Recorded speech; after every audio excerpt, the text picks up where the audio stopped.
Welcome to today's video. Today I'm going to teach you how to stop numbing all of the feelings, the emotions, the traumas that have happened to you in your past so that you can heal and create the life that you want. Let's dive in. Before we dive in, I understand the word addiction can be very triggering for some people. And I get it. My father was an alcoholic. My parents got divorced when I was 10 years old, and he passed away when I was 15 from being an alcoholic. So I get it. But when I talk about addiction, I talk about addiction in the way of numbing yourself in some sort of way. Most of us numb in some sort of way. And I've done a podcast in the past about numbing, but I want to go more in depth about speaking how the numbing works with your nervous system and why we do it and how to get past it so that we can create the life that we want. So when you look at the nervous system itself, your nervous system has two states. Neither one of them, before I dive into it, is good or bad. They just are. Both of them are necessary for our survival. That's why they're both inside of us. So when you look at the two different types, one of them is called the sympathetic nervous system. And the sympathetic nervous system is basically when your nervous system is alert. It has a lot of energy. It goes into fight or flight. Your heart rate will increase. Your rate of breathing will increase. Your pupils will actually dilate so you can see the world more clear. It's really, really good when you're running from a lion. The problem is a lot of people don't realize it, but they're stuck in sympathetic nervous system all day long. This was me for a very long time, as I was in a stressed out state for so long, for years, and it becomes exhausting. The other side of the nervous system is what's called your parasympathetic nervous system. This is where you conserve and where you restore. This is you have a decreased heart rate. Your rate of breathing also decreases as well. And so you have sympathetic for when you need to take action, when you need to move, when you need to run, when you need to be in fight or flight, when stress is actually a good thing. And you have parasympathetic, which is rest, relaxation, conserve energy, restore, rebuild your cells, all of that. Now, when you look at this and we talk about it from just like the idea of numbing, why would somebody numb themselves? Why would somebody numb their feelings? Well, there's a lot of different reasons. So maybe it's to escape your painful emotions. Maybe it's your way of trying to cope with stress of what's going on in your relationship or what's going on at work or things that are going on with your children. It could be that you do it to avoid past trauma that is unhealed, that you haven't, stepped back and said, I want to heal this thing. So it's kind of unconsciously taking your energy in the back of your head all day long. Maybe it's an unconscious pattern that you have. Maybe there is unresolved emotional pain if things happen to you when you were younger. Maybe it's a heartbreak. Maybe it's being cheated on. Maybe it's a death of someone that you love that's unresolved. You didn't give yourself enough time to grieve. Maybe it's, running from the fact that you're in a marriage that you've wanted to be out of for the past 7 years. I don't know the exact flavor of yours, but almost everybody has one thing that they're kind of running from. I've been working on myself for almost 20 years now, and I don't feel like I'm anywhere near healed. I've made a whole lot of progress, but there is just still so many things that I just continue to keep working on. And that's what I see with everybody. I don't think we ever get to a point where we're just fully, a perfect healed being. And a lot of times what we do is we have that unresolved trauma, the coping with stress, the painful emotions, unresolved pain from the past. And what we do is we want to calm the nervous system. It's like we are in sympathetic fight or flight for so long, all day long, multiple days in a row. And our unconscious and our body is just like, dude, chill it out. Like, just chill for a little bit. And we want to go from sympathetic to parasympathetic, which is just basically like another way of saying that is like, I've been so stressed out, I just need to calm down, right? That would be the difference of sympathetic to parasympathetic. A lot of people, though, lack the tools to mentally and physically to be able to do that. And so what happens is they unconsciously go to something else. that will do it for them much faster. So it could be drugs, it could be alcohol, it could be sex, it could be work. Mine was absolutely work, how I ran from my trauma of everything that happened to me in my past was I became a workaholic and worked 110 hours a week so that I didn't even have time to think about my trauma. For some people, it's screen time. It's watching TV for 5 hours a day. It's Netflix. It's doom scrolling on Instagram and TikTok and just turning your brain off while you're scrolling. And one of the most common ones and often overlooked is food. And food's interesting because we actually need food to survive. Like we have to have this thing to survive. But so many people are numbing themselves through food. And so it's a really tricky one where it's like, you got to have it, but you also got to make sure you're not numbing yourself. Hey, real quick, I want to introduce you to something called Mindset Mentor Plus. If you love this podcast, you will absolutely love what I'm about to talk about. I designed Mindset Mentor Plus to help you actively integrate every one of these episodes into your life.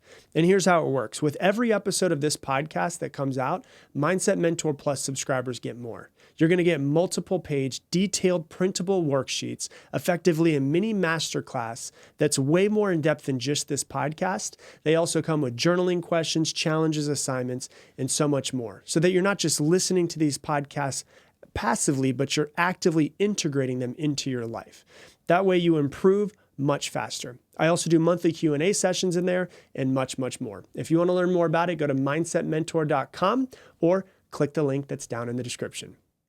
There was a study that was done in 1996. It was called Self-Regulation Failure, and it showed how people fail to control behaviors and emotions, and that led to issues like overeating and substance abuse. So because they don't know how to control their behaviors and their thoughts, they started overeating, they started having substance abuse, and the study really highlights that stress, negative emotions, lack of coping skills, and the pursuit of immediate gratification deplete your self-regulation resources. And so long-term consequences of that numbing that they found through this study was physical health problems, mental health issues, and strained relationships with the people who didn't have coping mechanisms. And so really when you look at it, they started building out this system of like, what does it look like to improve your self-regulation? And what they came up with was you need to learn to develop coping strategies. You need to set clear goals for yourself in your healing and stick to them. And then try to work on increased self-awareness so that you can understand how and why you feel the way that you feel. And so like I always say that the most important thing I think for everybody in this world to have is self-awareness. And so it talks about how to increase your self-awareness and how you need to increase it so that you can understand how you feel the way that you feel, why you feel the way that you feel, and how to actually work through it. And so the study showed basically how to find your addictions, how to better understand yourself, and how to work through these negative emotions so that you can release them versus trying to numb the feeling with immediate gratification. And so this is very, very common for people. But what it dealt with and what's really important is what I was talking about just a minute ago, which is one of the most common things that we use for numbing and one of the most overlooked addictions is food. If you have a problem with food, this might make you really start to understand yourself. So I was speaking with a friend of mine, and I was speaking with another friend of mine who was talking to him, and the other friend of mine is a psychologist. And one of my friends that has a problem with weight. He, has been up and down and up and down and up and down his entire life since he was a kid. And so what he does, it's really interesting because he doesn't eat like all day long. He works and works and works and works and works and works and works and works and works. So he doesn't eat much throughout the day. And then when he's done working, so he like works so much to not pay attention to his stuff that he needs to work through. He works, he's so busy all day long. And then when he gets done, he just eats a ton of food that he knows he shouldn't. He eats tons of fats and carbs and greasy stuff and just tons of cheese. Cheese isn't bad, but a lot of cheese, especially processed cheese. And so it's basically like a complete overload. And my friend who was a therapist and I were both talking to him. And what we discovered is the friend who was a therapist, like what you're dealing with is very common, is that so many people overeat just so they don't actually feel what they want, but what's going on in the background. Like, why does he do this? Because he's in work all day long and sympathetic all day long, running from some things that will go unmentioned in this podcast episode. Then he eats a ton of food, and the mind has to basically shut off and digest. The body's like, you know what? We need so much resources to eat all of this shit that he just put in. We have to put so much resources to it. Let's just turn the brain down for a while, because digestion is the number one most energy consuming thing your body does. And so what it does is digestion, because it's so much that he's eating, sends his body into parasympathetic, which is calm and peaceful. Therefore, food becomes his comfort. So if you have the same thing of like, you can't stop eating, or you overeat, or you have a problem with this, sometimes what it is food becomes comfort, because comfort allows you, the digestion takes so much energy that it takes away the energy from thinking, and the mind doesn't really have much energy to think about the trauma or the pain or the fact that someone's in a relationship they don't want to be in, whatever it might be. He basically, and we spoke about this, the three of us together, he does not have the mental tools to calm himself down, so he unconsciously does it through food. Other people do this too, like wine. Like, I love wine. There's nothing wrong with it. But when someone's going, oh man, I need to have a couple glasses just to take the edge off. I've said this in the podcast before. Why is there an edge? What is the edge? If someone needs to smoke a joint because they want to take the edge off, why is there an edge in the first place? Most people would rather drink a glass of wine or two versus try to figure out why there's an edge, or think about their relationship they don't want to be in, or their childhood trauma, or how their, children are doing X, Y, Z. And I get it. At the moment, it's the easiest thing to do. It's easy to just drink a glass of wine and say, screw it. It feels better, right? It's easier to drink a glass of wine than it is to like sit down and try to heal your childhood trauma. I get it. Or all the worries that you have about your children moving out of the house, or whatever it is that you worry about all day long, right? And, or what it might be that you're running from. But I want you to understand this, and I say this phrase a lot: the cave that you're afraid to enter holds the treasure that you seek. What you're looking for in your life is in the cave that you're so afraid to enter. So in the cave that you're afraid to enter holds the treasure that you seek.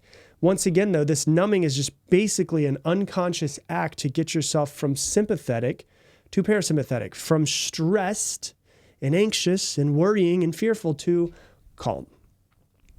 But I don't know about you, I would much rather be able to do it without needing something.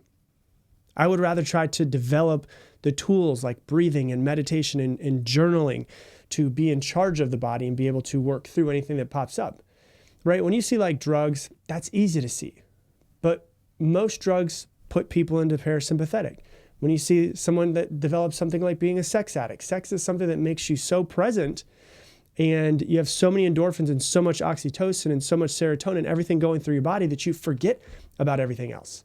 When you're addicted to working out, or you're a workaholic, all of these things are just a form of running from whatever it is that the subconscious is doing, to what the brain is doing, the mind is doing, to put your body into a stressed sympathetic state.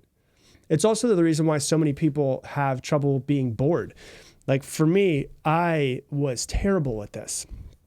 When I lacked the skills to be able to cope with these things, I would go on vacation with my wife. She was my girlfriend at the time. I would go on vacation to disconnect, and I would not be able to disconnect. I had to be on my phone. I had to be working. I had to be, on Instagram, all of those things, because I couldn't be bored. And then, you take a step back and you say, what's wrong with being bored? Well, boredom is just the absence of something to do. And some people go crazy when there's nothing to do. Why? Because what comes up when you're bored? Your anger, your frustration, your sadness, your trauma, the things that you've been running from.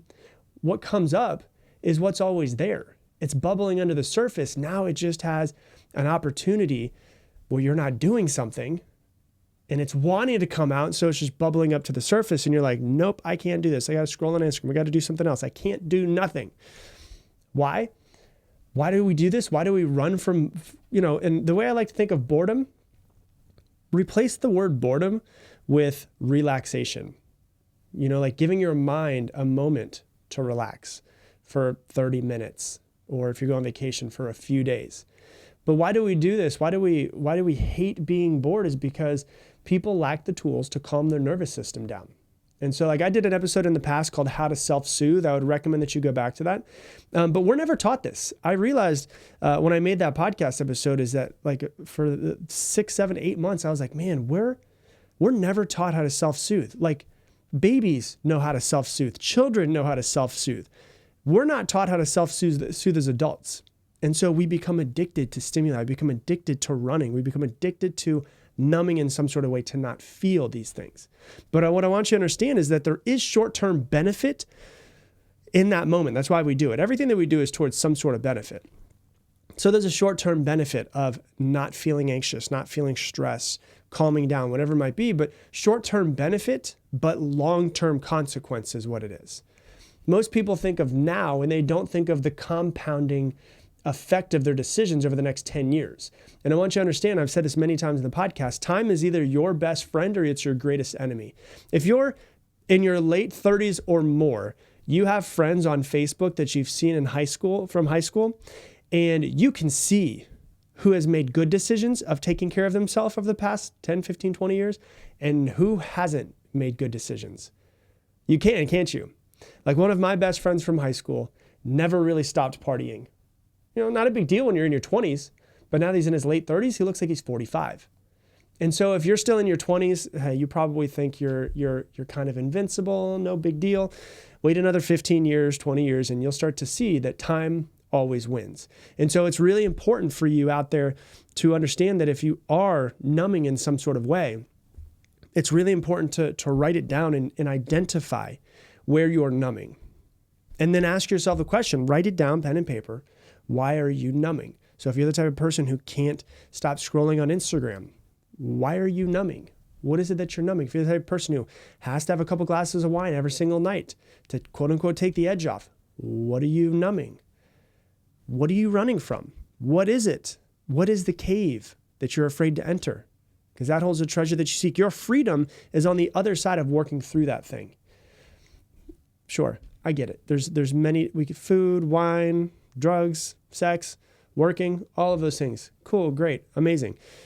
But I promise you this, what you're really looking for is the freedom from whatever it is that's constantly taking up that energy inside of your mind. And you have to find a better way to soothe yourself and bring yourself from a stressed out state to a calm state. You can go back to my episode on self-soothing. You can listen to it if you want, but you've got to replace that numbing with action that will help heal you in some sort of way and drive your life forward versus keeping you in the exact same spot. So that's what I got for you for today's episode. If you love this episode, please share it on your Instagram stories. Tag me in at Rob Dial Jr., ROBDIALJR. Also, if you love this podcast, you will definitely love Mindset Mentor Plus. I designed Mindset Mentor Plus to actively integrate every single one of these episodes into your life. And this is basically how it works. Every episode that comes out of the Mindset Mentor podcast, Mindset Mentor Plus listeners will get a whole lot more. You'll get multiple page detailed worksheets, effectively a tiny masterclass from every single episode that goes much more in depth than just the podcast, that comes with journaling questions, that comes with challenges and assignments, that's all printable, so that you can actually be listening to these podcast episodes, but actively integrating every single one of them instead of just passively listening. We also do live Q&A sessions, a whole lot more bonuses as well. So if you want to learn more about it, just go to mindsetmentor.com. Once again, mindsetmentor.com. And with that, I'm going to leave you the same way I leave you every single episode. Make it your mission to make somebody else's day better. I appreciate you, and I hope that you have an amazing day.